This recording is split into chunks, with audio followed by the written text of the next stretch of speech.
ನಮಸ್ಕಾರ. ಇತಿಹಾಸ ಮತ್ತೆ ಸಂಕೇತ ಈ ಎರಡೂ ಪದಗಳನ್ನ ನಾವು ಕೇಳಿರ್ತೀವಿ ಅಲ್ವಾ? ಆದ್ರೆ ಇವೆರಡರ ನಡುವೆ ಇರೋ ವ್ಯತ್ಯಾಸದ ಬಗ್ಗೆ ಯಾವತ್ತಾದ್ರೂ ನಾವು ಆಳವಾಡಿ ಯೋಚನೆ ಮಾಡಿದೀವಾ?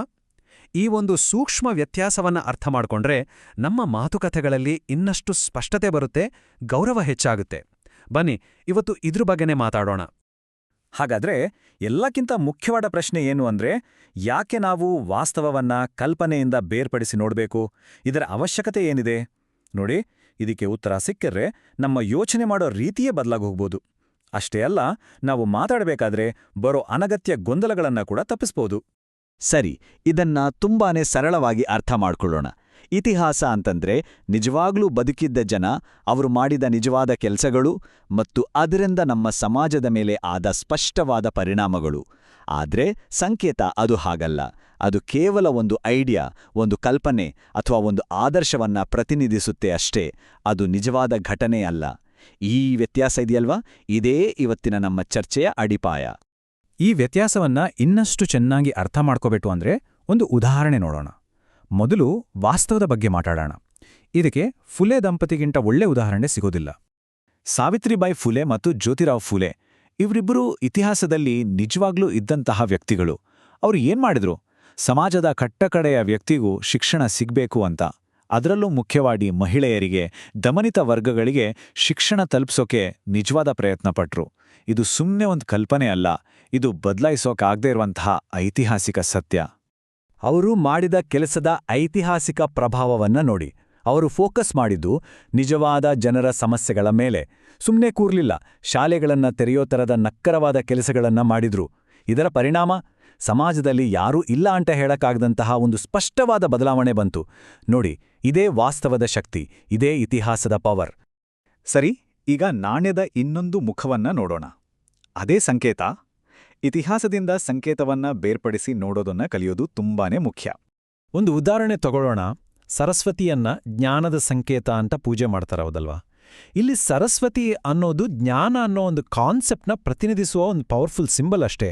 ಆದರೆ ಶಿಕ್ಷಣವನ್ನ ಎಲ್ರಿಗೂ ಕೊಡಿಸಕ್ಕೆ, ಅಂದ್ರೆ ಸ್ಕೂಲ್ಗಳನ್ನ ಕಟ್ಟಿ ಪಾಠ ಹೇಳ್ಕೊಡೋ ಅಂಥ ಐತಿಹಾಸಿಕ ಭೌತಿಕ ಪಾತ್ರ ಇದೆಯಾ? ಇಲ್ಲ.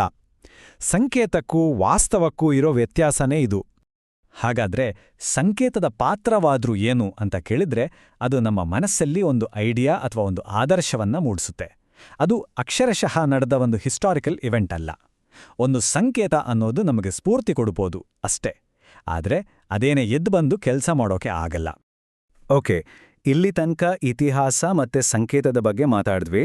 ಈ ಸ್ಪಷ್ಟತೆ ನಮ್ಮ ದಿನನಿತ್ಯದ ಮಾತುಕತೆಯಲ್ಲಿ ಹೇಗೆ ಹೆಲ್ಪ್ ಆಗುತ್ತೆ? ಅದಕ್ಕೆ ಕೆಲವು ಸಿಂಪಲ್ ರೂಲ್ಸ್ ಫಾಲೋ ಮಾಡ್ಬೋದು. ಮೊದಲೇದಾಗಿ ಪಾತ್ರಗಳನ್ನ ಸ್ಪಷ್ಟವಾಗಿ ಗುರುತಿಸೋದು, ಅಂದ್ರೆ ಯಾವುದು ರಿಯಾಲಿಟಿ, ಯಾವುದು ಸಿಂಬಲ್ ಅಂತ ಬೇರೆ ಬೇರೆ ಮಾಡೋದು. ಎರಡನೇದು ಜನರಲೈಸ್ ಮಾಡೋದನ್ನ ತಪ್ಪಿಸೋದು. ಮೂರನೇದು ನಮ್ಮ ಮಾತುಗಳಿಂದ ಏನಾದರೂ ಮೌಲ್ಯ ಸಿಗುತ್ತೆ ಅಂದಾಗ ಮಾತ್ರ ಅದನ್ನ ಶೇರ್ ಮಾಡೋದು. ಇನ್ನು ನಾಲ್ಕನೇದು ನಮ್ಮ ಪಾತ್ರದಲ್ಲಿ ನಾವಿರೋದು, ಅಂದ್ರೆ ಒಂದು ಚರ್ಚೆ ನಡೀತಾ ಇರಬೇಕಾದ್ರೆ ನಮ್ಮ ಜ್ಞಾನದ ಲಿಮಿಟ್ ಏನು, ನಮ್ಮ ಪೊಸಿಷನ್ ಏನು ಅಂತ ಅರ್ಥ ಮಾಡ್ಕೊಂಡು ಮಾತಾಡೋದು. ಇಲ್ಲಿ ನಿಖರವಾದ ಭಾಷೆ ಬಳಸೋದು ತುಂಬಾನೇ ಮುಖ್ಯ ಆಗುತ್ತೆ. ಫಾರ್ ಎಕ್ಸಾಂಪಲ್, ಎಲ್ಲ ಜನ ಹೀಗೇನೆ ಅನ್ನೋ ಬದಲು ಕೆಲವು ವರ್ಗದ ಜನ ಹೀಗೆ ಯೋಚನೆ ಮಾಡ್ಬೋದು ಅಂತ ಹೇಳಿದ್ರೆ ಅದು ಸತ್ಯಕ್ಕೆ ಹತ್ತಿರ ಇರುತ್ತೆ ಅಲ್ವಾ? ಇದರಿಂದ ಸುಮ್ನೆ ತಪ್ಪು ತಿಳುವಳಿಕೆ, ಸಂಘರ್ಷ ಎಲ್ಲವನ್ನೂ ತಪ್ಪಿಸ್ಬೋದು. ನಾವು ಮಾತಾಡೋ ಪ್ರತಿಯೊಂದು ಮಾತು ಕೂಡ ಆ ಚರ್ಚೆಗೆ ಏನಾದ್ರೂ ಒಂದು ವ್ಯಾಲ್ಯೂ ಆಡ್ ಮಾಡಬೇಕು. ಸುಮ್ಮನೆ ವಾದ ಮಾಡಬೇಕು ಅಂತ ಮಾತಾಡೋದು ಅಥವಾ ನಮ್ಮ ಅಭಿಪ್ರಾಯವನ್ನ ಇನ್ನೊಬ್ಬರ ಮೇಲೆ ಹೇರೋಕೆ ಟ್ರೈ ಮಾಡೋದು, ಇದೆಲ್ಲ ನಮ್ಮ ಎನರ್ಜಿನ ವೇಸ್ಟ್ ಮಾಡುತ್ತಷ್ಟೇ. ಹಾಗಾದ್ರೆ ಈ ಎಲ್ಲ ರೂಲ್ಸ್ ಯಾಕೆ? ಇದರ ಅಂತಿಮ ಗುರಿ ಏನು? ಸಿಂಪಲ್, ನಮ್ಮ ಮೆಂಟಲ್ ಎನರ್ಜಿಯನ್ನ ಕಾಪಾಡ್ಕೊಳ್ಳೋದು ಮತ್ತು ಬೇರೆಯೋರ್ ಜೊತೆ ಒಂದು ಗೌರವಯುತವಾದ ಸಂಬಂಧವನ್ನ ಉಳಿಸ್ಕೊಳ್ಳೋದು. ಯಾಕಂದ್ರೆ ಪ್ರೀತಿಯಾಗ್ಲಿ ಅಥವಾ ಯಾವುದೇ ಒಂದು ಒಳ್ಳೆ ಸಂಬಂಧ ಆಗ್ಲಿ, ಅದರ ಮೂಲ ಇರೋದೇ ಸ್ಪಷ್ಟತೆ ಮತ್ತು ಗೌರವದಲ್ಲಿ. ಎಲ್ಲಿ ವಿಷಯಗಳ ಬಗ್ಗೆ ಕ್ಲಾರಿಟಿ ಇರುತ್ತೋ ಮತ್ತು ಒಬ್ರಿಗೊಬ್ರು ರೆಸ್ಪೆಕ್ಟ್ ಇರುತ್ತೋ ಅಲ್ಲಿ ಸಂಬಂಧಗಳು ಗಟ್ಟಿಯಾಗ್ತಾ ಹೋಗುತ್ತೆ. ಇದರ ಅರ್ಥ ತುಂಬಾನೇ ಸರಳ. ಮಾತುಗಳಲ್ಲಿ ನಿಂದನೆ ಬೇಡ, ಸತ್ಯ ಹೇಳ್ಬೇಕಾದ ಜಾಗದಲ್ಲಿ ಸುಮ್ಮನಿರಬಾರ್ದು, ಮತ್ತೆ ಎಲ್ಲಕ್ಕಿಂತ ಮುಖ್ಯವಾಗಿ ಬೇಕು ಅಂತಾನೆ ಅನಾವಶ್ಯಕ ಸಂಘರ್ಷಗಳನ್ನ ಸೃಷ್ಟಿ ಮಾಡಬಾರ್ದು. ಹಾಗಾದ್ರೆ ನಾವು ಕಲಿಬೇಕಾದ ಮೂಲತತ್ವ ಏನು? ತುಂಬ ಸಿಂಪಲ್. ವಾಸ್ತವವನ್ನ ಸ್ಪಷ್ಟವಾಗಿ ಇಟ್ಕೊಳ್ಳೋಣ, ಸಂಕೇತಗಳನ್ನ ಅದರಿಂದ ಬೇರ್ಪಡಿಸಿ ನೋಡೋಣ, ನಮ್ಮ ಅನಿಸಿಕೆಗಳನ್ನ ಶಾಂತವಾಗಿ ಹೇಳೋಣ ಮತ್ತೆ ನಮ್ಮ ಎನರ್ಜಿಯನ್ನ ಅನಗತ್ಯ ವಿಚಾರಗಳಿಗೆ ಹಾಳು ಮಾಡದೆ ಪ್ರೊಟೆಕ್ಟ್ ಮಾಡ್ಕೊಳ್ಳೋಣ. ಕೊನೆಗೆ ಈ ಒಂದು ಮಾತನ್ನ ನೆನಪಲ್ಲಿಟ್ಕೊಳ್ಳೋಣ. ಸತ್ಯಕ್ಕೆ ಬೇಕಿರೋದು ಸಂಘರ್ಷ ಅಲ್ಲ, ಸ್ಪಷ್ಟತೆ. ಯಾವಾಗ ನಾವು ವಿಷಯಗಳನ್ನ ಸ್ಪಷ್ಟವಾಗಿ ನೋಡಕ್ಕೆ, ಅರ್ಥ ಮಾಡ್ಕೊಳ್ಳೋಕೆ ಶುರು ಮಾಡ್ತೀವೋ, ಆಗ ಸಂಘರ್ಷಕ್ಕೆ ಜಾಗನೇ ಇರೋದಿಲ್ಲ.